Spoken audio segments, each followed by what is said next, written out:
Assalamualaikum warahmatullahi wabarakatuh. Saya hendak menjawab pertanyaan dari salah satu netizen atau subscriber channel YouTube Ustadz Suparman Abdul Karim, yang dia tanyakan apa hukumnya berdoa meminta sesuatu yang targetnya adalah politik di tanah suci atau di Masjidil Haram atau di Mekah Al-Mukarramah. Merujuk pada video ibu-ibu seorang jamaah yang mendoakan Pak Surya Paloh selaku Ketua Umum Partai Nasdem agar senantiasa sehat, sekaligus juga mendoakan Pak Anies Baswedan agar terpilih menjadi presiden di tahun 2024 nanti. Assalamualaikum warahmatullahi wabarakatuh. Salam dari tanah suci Mekah, Arab Saudi. Mendoakan Ketua Umum Partai Nasdem Bapak Surya Paloh semoga sehat selalu, semoga berkah selalu, dan kepada Capres Nasdem Bapak Anies Baswedan semoga menjadi Presiden Republik Indonesia di tahun 2024. Amin amin amin. Kalau itu yang ditanyakan, jawabannya simple, sederhana betul. Boleh-boleh saja. Kita di tanah suci, termasuk di Masjidil Haram, berdoa yang muatan doa itu isinya tentang dunia, tidak jadi masalah. Wong kita sendiri diajarkan doa yang recommended ya. Doa yang disunahkan dibaca antara rukun Yamani ke rukun Hajar Aswad. Doa yang populer kita nyebutnya doa sapu jagat. Rabbana atina fid dunya hasanah wa fil akhirati hasanah wa qina adzabannar.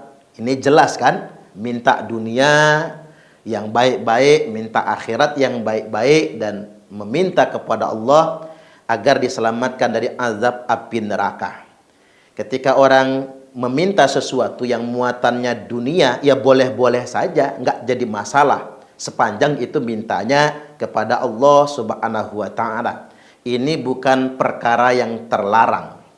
Termasuk juga misalnya sahabat Ganjar atau Ganjaris dan lain sebagainya yang mendoakan Pak Ganjar terpilih menjadi presiden pada tahun 2024 nanti, ya boleh-boleh juga doa di tanah suci, doa di depan Baitullah, termasuk mungkin calon-calon presiden yang lain. Pendukungnya mendoakan Pak Prabowo misalnya, mendoakan Pak Erick Thohir, mendoakan Pak Gatot Nurmantio misalnya, mendoakan Pak Andika Perkasa, Sandiaga Uno.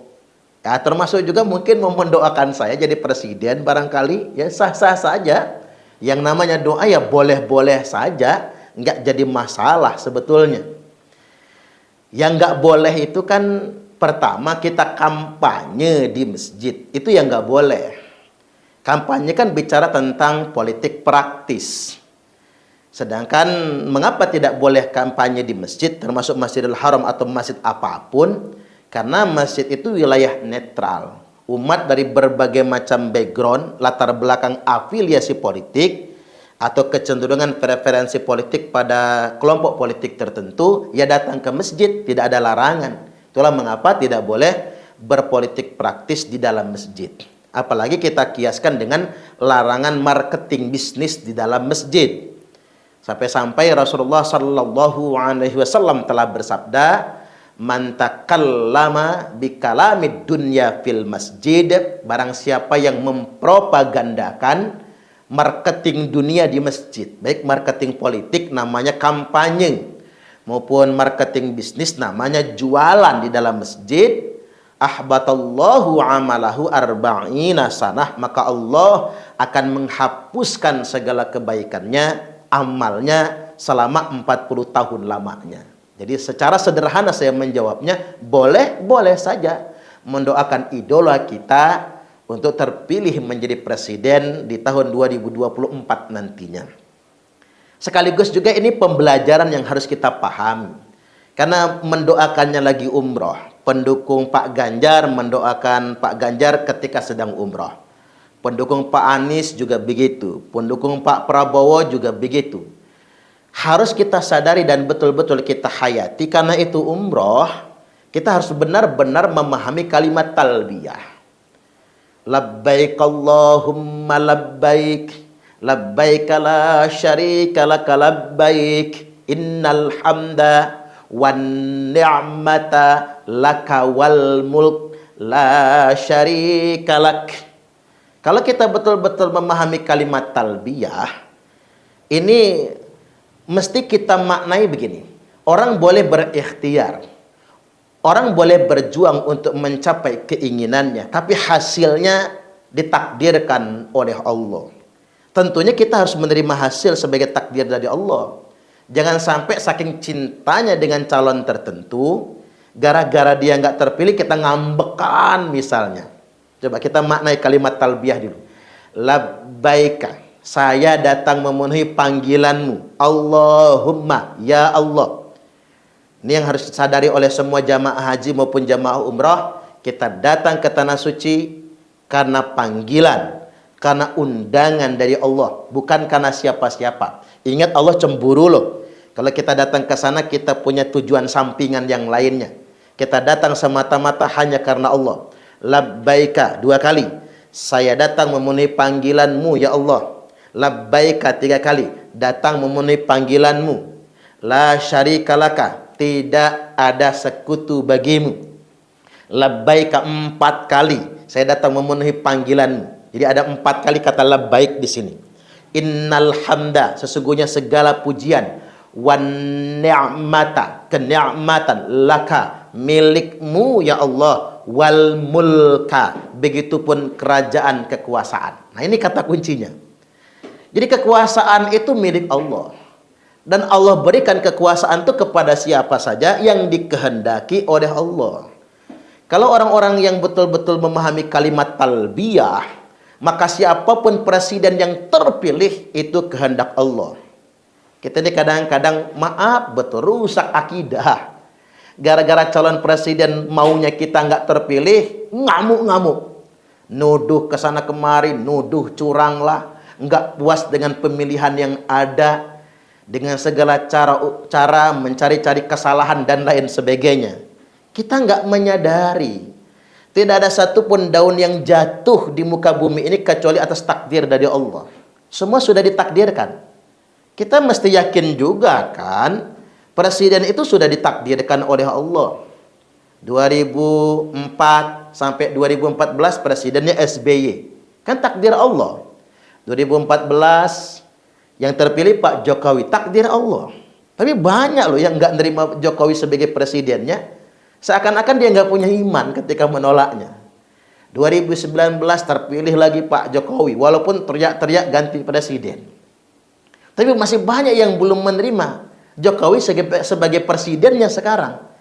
Artinya kita tidak memahami iman yang sesungguhnya, bahkan tidak memahami kalimat talbiyah tersebut. Innal hamda, sesungguhnya segala pujian, wan ni'mata, segala kenikmatan, laka, milikmu ya Allah, wal mulka, begitupun kekuasaan juga milik Allah. Tentunya kan akan dia wariskan kepada orang yang dikehendakinya. Lalu di closing oleh kalimat la syarikalak, tidak ada sekutu bagi Allah. Artinya memang Allah Maha Pencemburu. Tidak boleh kita menghadap Allah ke tanah suci sebagai duyufur rahman, tamu Allah, tapi kita menyekutukan Allah.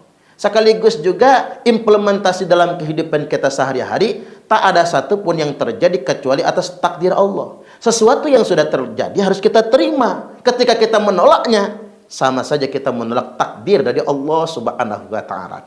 Karena begini, saking gak nerimanya Pak Jokowi jadi presiden, ada yang mendoakan Pak Jokowi lengser dari tanah suci. Nah, ini ya nggak boleh. Tadi kalau doa agar calonnya terpilih menjadi presiden, ya sah-sah saja, orang minta namanya. Minta juga kepada Allah, nggak jadi masalah. Yang jadi masalah itu ketika orang berdoa dengan keburukan. Mendoakan Pak Jokowi lengser sebelum 2024. Itu kan doa keburukan. Kita ini kadang-kadang latah betul, nggak suka dengan sesuatu, latah betul lisannya ini berdoa dengan keburukan. Jangan suka mencontoh orang-orang yang latah betul berdoa yang buruk-buruk tersebut. Allah Subhanahu wa taala telah mengingatkan, a'udzu billahi minasyaitonir rajim, wa yad'ul insanu bisyarri du'aahu bil khairi wa kanal insanu ajula. Manusia itu memang payah betul, kata Allah. Mereka berdoa yang isi doa tersebut minta keburukan.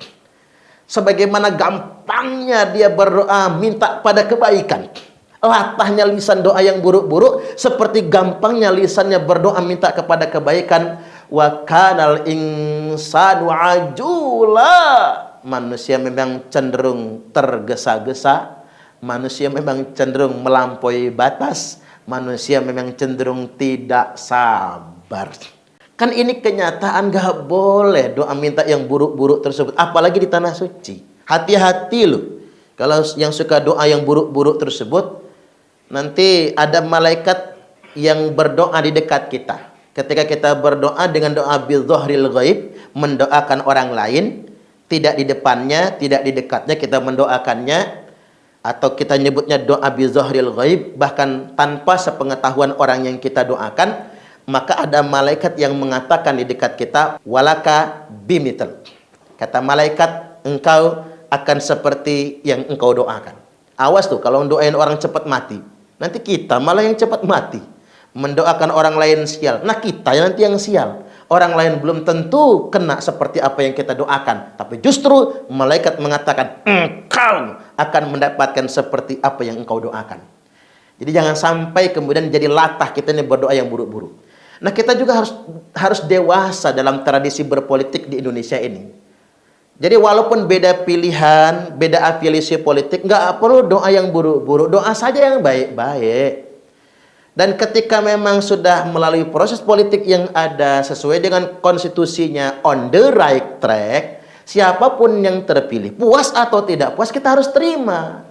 Itulah yang ditakdirkan oleh Allah Subhanahu wa ta'ala.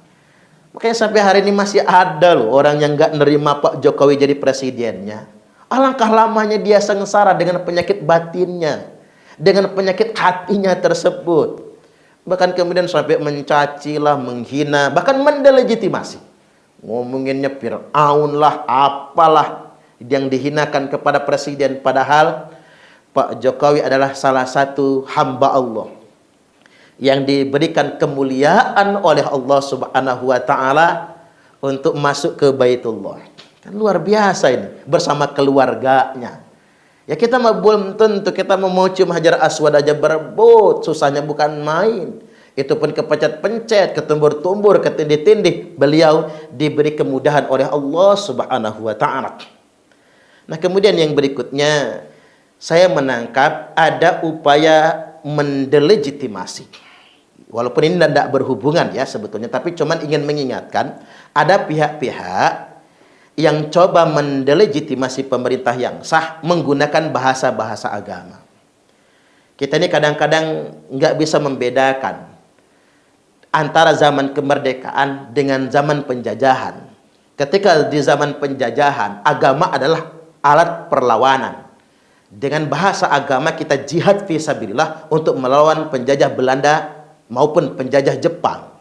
Sama dengan di masa-masa awal, melawan penjajahan Abu Jahal, Abu Lahab, dan lain sebagainya. Maka agama adalah sebuah kekuatan perlawanan. Tapi begitu peristiwa Futuh Mekah, maka agama adalah sebuah kesetiaan kepada negara.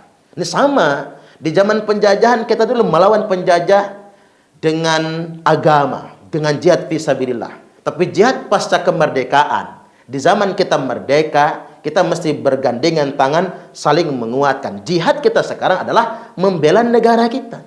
Jihad kita sekarang adalah kesetiaan kepada negara. Jangan sampai kemudian dengan bahasa agama digunakan untuk mendelegitimasi pemerintah yang sah. Memang kejahatan yang dibungkus dengan agama atau fitnah yang dibungkus dengan agama akan diterima sebagai sebuah kebenaran. Jadi begini sajalah. Kalau saya ingin sederhanakan, kalau ada orang yang mengatasnamakan agama, tapi untuk melawan negaranya sendiri, melawan pemerintahnya sendiri, itu bukan jihad, tapi itu adalah kemaksiatan. Kalau mati bukan mati syahid, tapi matinya mati jahiliyah. Makanya tegas Nabi ingatkan kepada orang-orang yang menjadikan agama sebagai alat untuk melawan pemerintah yang sah atau mendelegitimasi pemerintah yang sah. Man kharaja minat ta'ah wa faraqal jamaah famata mata mitatan jahiliyah. Barang siapa yang keluar dari loyalitas kepada pemerintah yang sah, wa faraqal jamaah, dan memisahkan diri dari negara, famata, maka dia mati mata mitatan jahiliyah, maka matinya mati jahiliyah. Sekali lagi ingin saya sederhanakan, tidak boleh ada orang kemudian mengatasnamakan agama tapi tujuannya untuk mendelegitimasi pemerintah yang sah. Demikian, mudah-mudahan bisa diambil hikmahnya. Berdoalah yang baik-baik saja, sehingga kebaikan dilimpahkan kepada kita semua. Wallahul muwaffiq ila aqwamit thoriq. Wassalamualaikum warahmatullahi wabarakatuh.